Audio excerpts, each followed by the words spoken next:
What's up, everybody? Holidays are over, so now we can get back out in the shop and start making knives again. Long time no see for my subscribers, and welcome if it's your first time here. Um, I got this cool little shape that I banged out the other day. I was just messing around with it, so I thought it'd be a good idea to do an easy stock removal project to replicate this shape. I made a template of it already. I really love the shape. It fits comfortable in the hand, so I've got some thin 80 CRV2 stuff that I bought for doing fillet knives and stuff like that that I think will be perfect for this little side knife carry, or EDC, or like a Skinner, or whatever the case may be. So that's what we're gonna do. I'm gonna use this, make a template, and make a knife. I usually don't like doing stock removal knives because you do have a lot of waste, and as the saying goes, don't remove it, just move it. But this stock here is really thin. I got it from Blade Show Atlanta.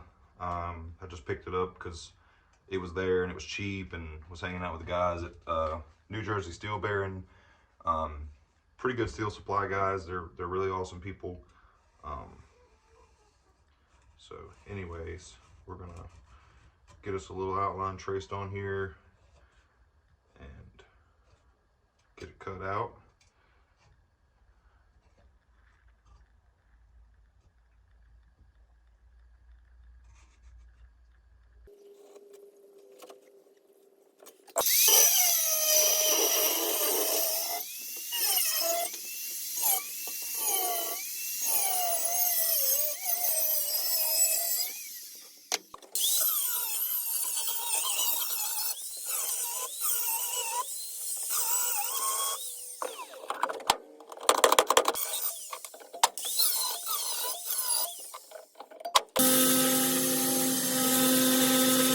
So now that we've got our steel cleaned up and pretty rough to shape, I'm going to put the template back on there, redo our lines, go on the grinder, clean up the lines, get it profiled to shape, and then we'll drill some tang holes and do some thermal cycles and stuff like that, and get it ready for heat treat.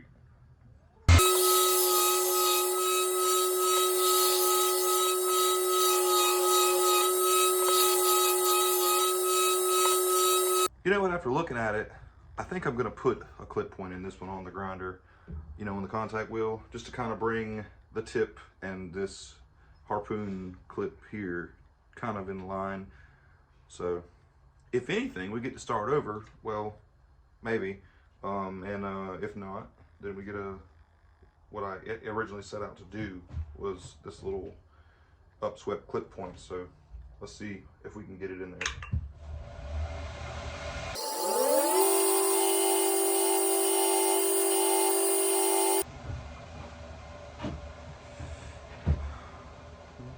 It's kind of there. What I might actually do, I know I said stock removal, but I'm probably gonna forge in these bevels just a little bit to bring that tip up where I want it. A way you can do that without forging them in is do your profile when you do the stock removal to have this little clip point harpoon little deal in there. I didn't account for that because I was trying to go off the other design that I had done, but I think that's what I'm gonna do because it's close, but I want it a little bit more upswept. So that's what we're gonna do. We're gonna do it in the forge.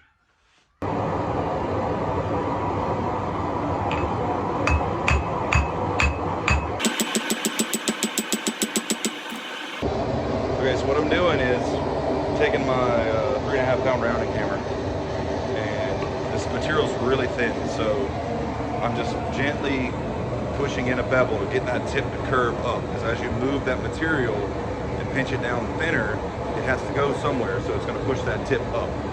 So that's what we're doing here. So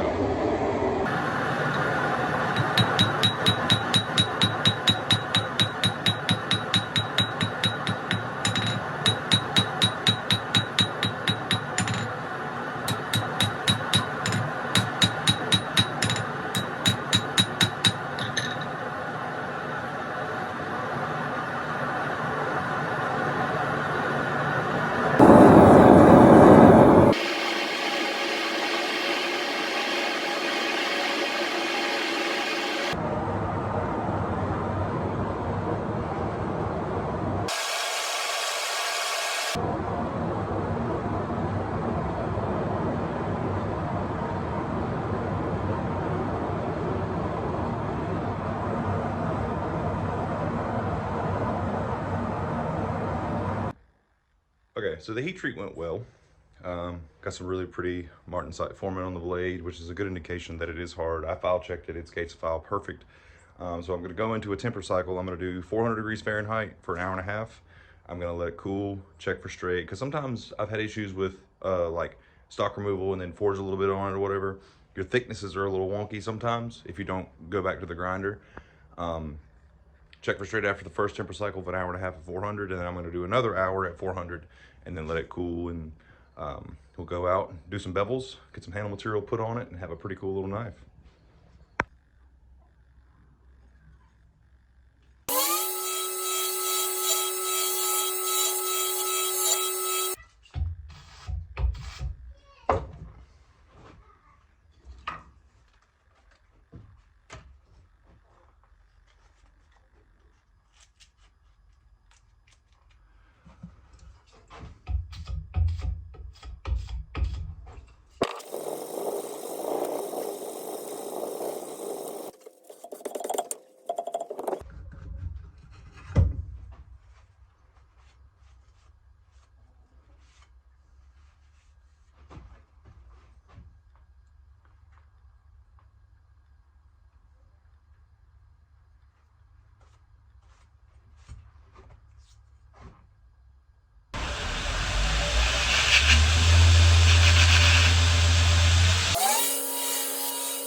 That's it, clamped up.